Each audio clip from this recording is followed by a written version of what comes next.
Teman-teman yang dirahmati Allah Subhanahu wa taala, di ayat kedua surat Al-Ankabut Allah menyampaikan sebuah sindiran. Allah nyindir dengan bahasa, emangnya manusia pikir Allah akan biarin aja mereka mengatakan kami telah beriman, sementara mereka tidak diuji. Ini Allah lagi menyindir orang-orang yang selama ini berputus asa setelah beriman. Berputus asa setelah berhijrah. Berputus asa dan mengeluh setelah bertaubat. Allah lagi nyindir mereka nih. Seolah-olah Allah bilang, kenapa setelah kalian beriman malah kalian masih berkeluh kesah? Kenapa kalian setelah bertaubat malah menjadi ragu kepada Allah? Kenapa kalian setelah berhijrah malah jadi labil? Bukankah harusnya setelah kalian menyatakan kami taubat, kami hijrah, kami beriman, harusnya iman kalian makin mantap? Dan bukti bahwa iman kalian mantap apa? Bahwa ketika kalian diuji, kalian sama sekali tidak goyah. Jadi Allah Subhanahu wa taala seolah-olah mengatakan bahwa ujian adalah tabiat iman. Bahwa ujian adalah tabiat iman. Bisa diuji dengan ujian yang kita tidak suka, bisa juga diuji sebaliknya dengan ujian yang kita suka. Bisa diuji dengan ujian yang sifatnya fisik, bisa diuji dengan ujian yang sifatnya harta, bisa juga diuji yang lebih berat lagi dengan ujian yang sifatnya perasaan. Yang jelas semuanya diuji. Bisa diuji dengan ujian musibah, bisa juga diuji dengan godaan-godaan dari syaitan yang melalui hawa nafsu kita. Bisa diuji dengan kemarahan, dipancing oleh orang lain untuk marah, dipancing di sosmed untuk ngebalas komen-komen mereka, dipancing untuk berdebat, dipancing untuk akhirnya kita saling menjudge, saling menjatuhkan, saling menjelekkan. Ini semuanya bentuknya ujian. Makanya Allah Subhanahu wa taala mengatakan di pembukaan surat Al-Ankabut, kalau ujian itu adalah tabiat iman. Ujian dan keimanan itu nggak bisa dipisahkan. Apa hubungan antara iman dengan sabar? Sehingga Allah Subhanahu wa taala menilai keimanan seseorang itu dengan cara mengujinya. Apa hubungan antara iman dengan sabar? Ternyata ciri yang paling jelas orang yang imannya baik adalah sabarnya. Makin baik imannya, harusnya makin kuat kesabarannya. Jadi orang yang paling beriman itu tidak dilihat dari wawasan agamanya. Itu lebih kepada orang yang berwawasan luas, yang ilmunya banyak. Tapi belum tentu orang yang wawasannya luas adalah orang yang paling baik imannya, belum tentu. Bukankah iblis itu wawasannya luas? Dia mengerti banyak hal yang bahkan kita gak ngerti. Iblis ngerti tentang dunia di langit. Iblis mengerti tentang alam yang ada di surga, alam yang ada di akhirat. Iblis tahu, bahkan udah masuk surga.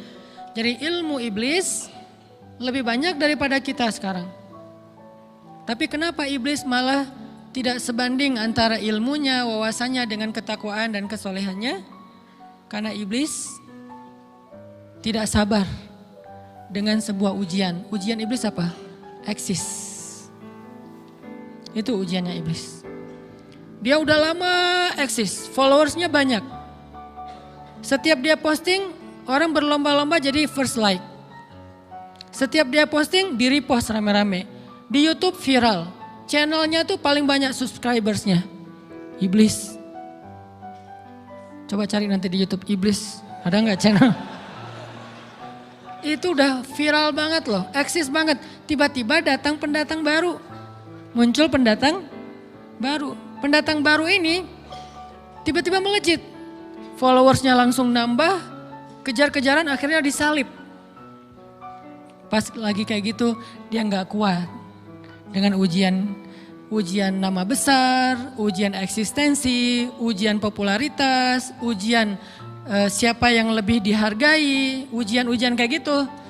Sama kayak kita kadang-kadang ngerasa udah banyak jasa dalam sebuah organisasi, udah banyak jasa dalam sebuah komunitas, udah banyak jasa dalam sebuah lingkungan, masjid, sekolah, organisasi, teman-teman. Kita yang paling sering berkorban. Tapi ternyata yang eksis, yang masuk media, yang masuk TV justru orang lain. Itu kan ujian ya. Nah ini nih yang kadang-kadang ujian namanya zulzilu, diguncang perasaannya. Bukan diuji dengan fisik, kadang-kadang ujian sakit, capek, lelah, buat kita bisa kita lalui tuh dalam sebuah organisasi nih. Kita lagi bikin kegiatan sosial, baksos. Di sekolah, dengan OSIS-nya, dengan ROHIS-nya, di kampus, dengan BEM-nya, dengan LDK-nya, kita bikin acara baksos. Kan effortnya lumayan ya. Kita begadang untuk meeting, kita survei lapangan, kita kerja malah tidur sehari cuma 1,5 jam, 2 jam. Fisik kita lelah, fisik kita capek, kadang sampai sakit.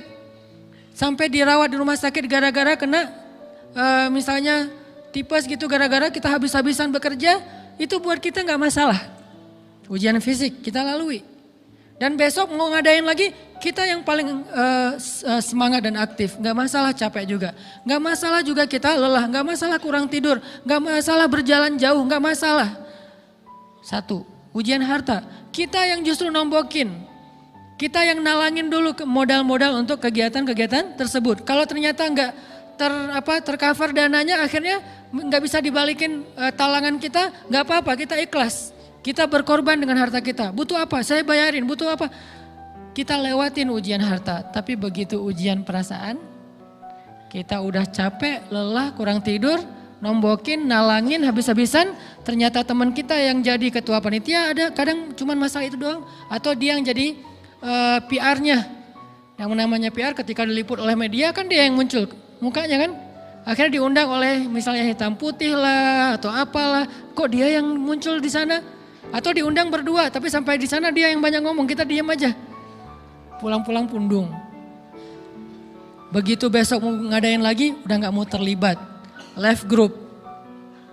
Kenapa itu terjadi? Ujian zulzilu, perasaan. Itu yang dialamin oleh iblis. Iblis rela banget disuruh beribadah, sujud beribu-ribu tahun, kuat iblis. Kalau kita mungkin jidatnya hitam, kalau iblis mungkin udah kepala-kepalanya hitam, saking rajinnya sujud. Wah, ibadahnya udah ribuan tahun. Iblis disuruh berkorban dengan harta yang dia miliki, dia kasih aja semuanya.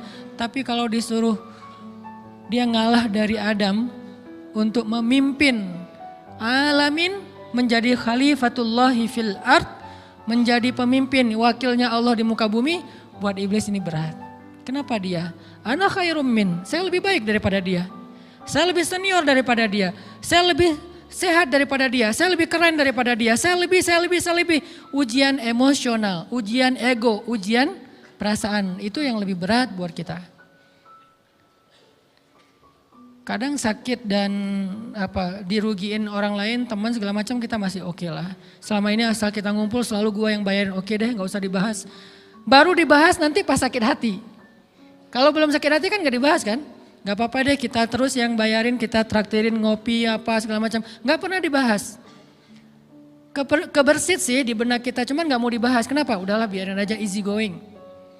Kemudian kayak kita yang capek harus rempong sana kemari segala macam. Selalu acaranya di rumah kita, akhirnya kita yang bayarin, kita yang rempong, nyiapin segala macam, bebersih sendiri. Tapi begitu ada yang nyakitin perasaan kita sedikit aja, semua itu balik lagi. Dari dulu ya, nah keluar kan? Kenapa? Dipancing oleh ujian perasaan. Jadi ternyata yang paling berat itu adalah zulzilu, diguncang perasaannya. Kita kadang-kadang habis-habisan buat seseorang, gak masalah. Hujan-hujanan dia yang pakai jas hujan, kita gak pakai apa-apa, gak apa-apa. Sakit-sakitan juga, dikerok dan segala macam, biarin aja. Kalau perlu misalnya kalau bannya lagi kempes, dia naik Grab, kita dorong-dorong motor terus cari tempat segala macam sampai tengah malam. Gak apa-apa deh buat dia. Apa sih yang gak buat kamu? Begitu dia selingkuh, keluar semuanya. Mulai list report keuangan. Wah dulu sekian, sampai uang receh-receh juga dihitung kan ya. Kenapa bisa kayak gitu? Perasaan kan? Nah ini nih yang kita coba belajar. Mungkin malam ini kita lebih banyak membahas tentang sabar terhadap ujian perasaan. Karena banyak macam-macam ujian Nah, gimana kita memanage perasaan kita, gimana cara kita merecovery perasaan kita dengan bab sabar. Insya Allah nanti akan kita lanjutkan setelah selesai sholat isya. Barakallah.